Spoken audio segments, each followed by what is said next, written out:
Bonjour, mon nom est Godefroy Gravel. Bienvenue sur High on Five. Je réfléchis beaucoup. Je viens juste de choisir le sujet que je veux parler aujourd'hui. J'essaie d'être le plus précis possible, le plus résumé. Donc, les termes qui me viennent à l'esprit, c'est que je veux exposer les faux débats publics. On est tellement mal pris, la société est tellement mal prise, les citoyens sont tellement mal pris dans l'environnement social qu'on vit actuellement à Montréal, Québec, Canada, mais il y a beaucoup de similitudes dans les différentes... je veux dire, c'est pas juste à Montréal qu'il y a ces états d'esprit où il y a des faux débats vont se mêler beaucoup dans dans les citoyens, ça déborde. Alors, le meilleur exemple que je vais vous citer, c'est quand les gens débattent sur le prix de l'éducation. Il y a eu des débats historiques dans les 3 dernières années qui viennent de passer, 3, 4 dernières années qui viennent de passer, le mouvement des carrés rouges, printemps érable, beaucoup d'événements. Les gens voulaient débattre et discuter du prix monétaire de l'éducation. Et je sais que cette énergie-là aurait été mieux utilisée à débattre de la qualité de l'éducation. Moi, je trouve ça exécrable, lamentable, j'en reviens pas. Je veux faire quelque chose, je peux pas seulement chialer. Je veux faire quelque chose pour améliorer le sort du groupe. Donc, c'est tragique. N'allez pas lire les grands médias et débattre des quelques sujets qui vous amènent. C'est un collègue discutait avec un autre collègue de l'uniforme que les cochers allaient porter dans le Vieux-Port de Montréal. C'est un takeover de l'esprit. C'est pas des idées qui sont créées par la personne. Et c'est là où je veux en venir, cette espèce de d'hypnose collective, mais je trouve que ça prend la forme d'une hallucination collective que nos... Quand je discute avec mes contemporains, je constate souvent que le cadre dans lequel les pensées peuvent exister, le cadre est très restreint. Et toujours, je sors de ce cadre et les gens deviennent complètement euh, confus.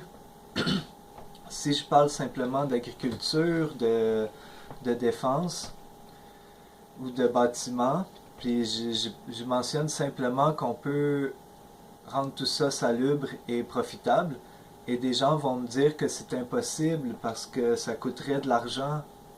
Cette discussion-là s'est répétée maintes et maintes fois. Je suis saturé maintenant. Je vais changer mes façons d'aborder les thèmes parce que j'en peux plus de me faire contredire sur toutes les choses positives que j'essaie de présenter. Donc, je dirais que je suis militant pour l'humanisme. Je sais pas dans qu'est-ce qu'on vit actuellement. Il y en a qui disent on est dans un capitalisme. Euh, c'est, il y a très peu de capitalistes dans notre société et dirige une armée de prolétaires. Il y a tellement de prolétaires, ce serait plus juste d'appeler nos systèmes prolétariens. Et je pensais qu'on était dans un consumérisme, mais quand je regarde la définition, consumérisme, c'est protection du consommateur par des associations. Alors, quand, pourquoi je dis que je suis humaniste, c'est parce que je veux remettre, enlever de la valeur aux idées financières pour remettre ces valeurs-là aux humains. Il faut arrêter d'être obsédé, de toujours penser qu'on ne peut pas le faire à cause de la facture. Il faut mettre son esprit et trouver comment on va faire, qu'est-ce qui doit être fait, de s'améliorer, améliorer sa maison, son environnement, sa société. Je pourrais parler comme ça pendant 5 heures. Donc, je vais plutôt faire mes exercices et je vous en dirai un mot comme ça à chaque épisode. Donc, aujourd'hui, on va écouter Yannick de Motivation Academy. Il est en direct sur YouTube.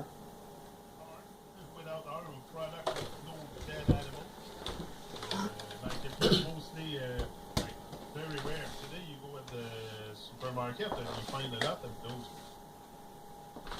And yesterday, that's what I told Sam. I said, you have the choice. You go buy meat or dead animals in the fridge, and you can go buy that.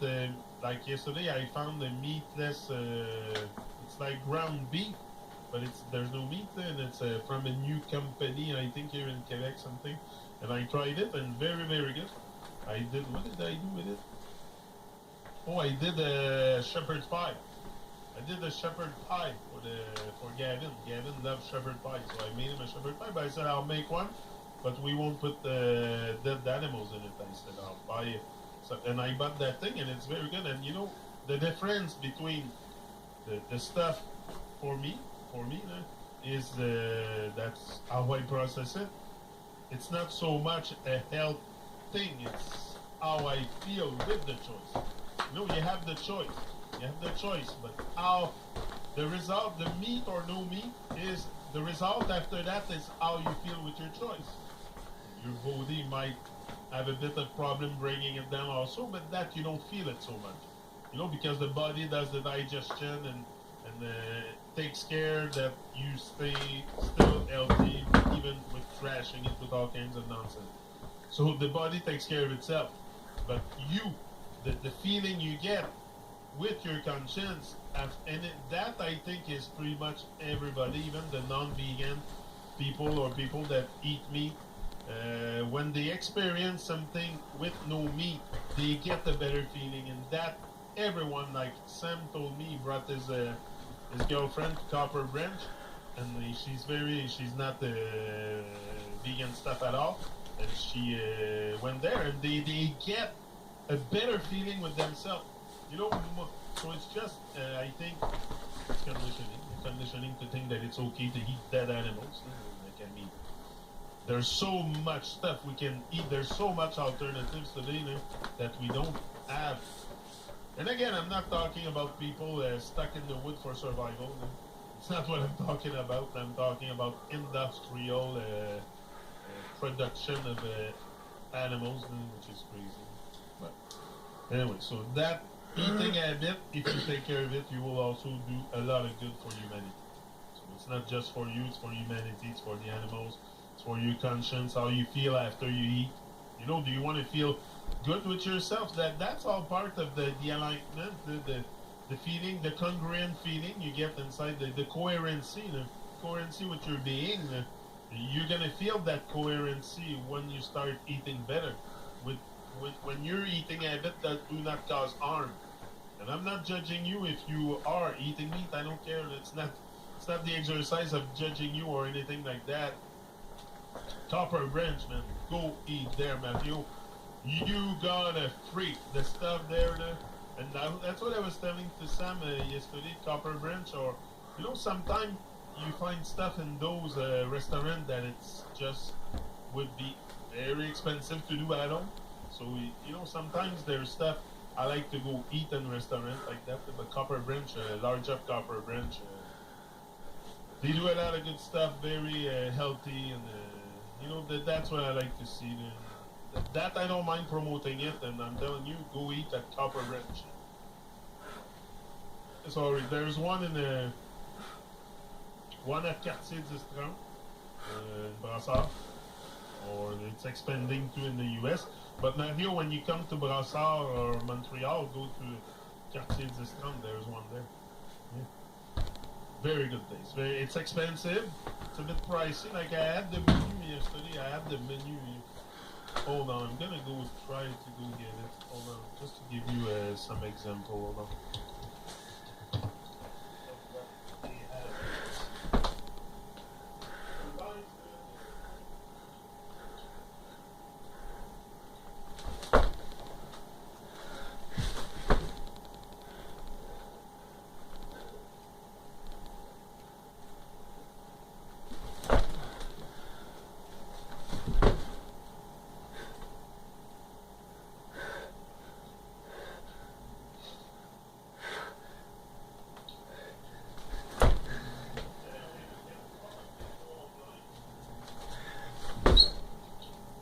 Probably go online and find the menu. I don't know, I don't find it. But you can probably go online and find it, but they have all kinds of great stuff. Yeah, Copper Branch, great thing. So eating habit, something to prioritize for sure in order to feel better, to be more healthy. You know, wealth is your wealth is your health. Where's my crayon? PT's book. Where's PT? Is he back in England? Should get together soon. 19. Raise your standard, because it's raising your standard, not only so much raising them, but also making sure you're not on double standard. You know, that's more, and that's what a lot Babylon, what they promote is double standard. So if you are not conscious and very alert and aware, you will end up in those double standards. And I think there should be one, the highest standard. C'est comme ça, seulement besoin de 5 minutes par jour pour activer son corps, son esprit, pour passer une bonne journée. Ça donne beaucoup d'énergie, s'entraîner comme ça le matin. Je vais cogner moins de clous durant la journée. Des fois, c'est difficile à l'école de passer 6 heures devant un professeur. Et oui, c'est tout pour aujourd'hui. On se voit bientôt. Salut! Passez une excellente journée.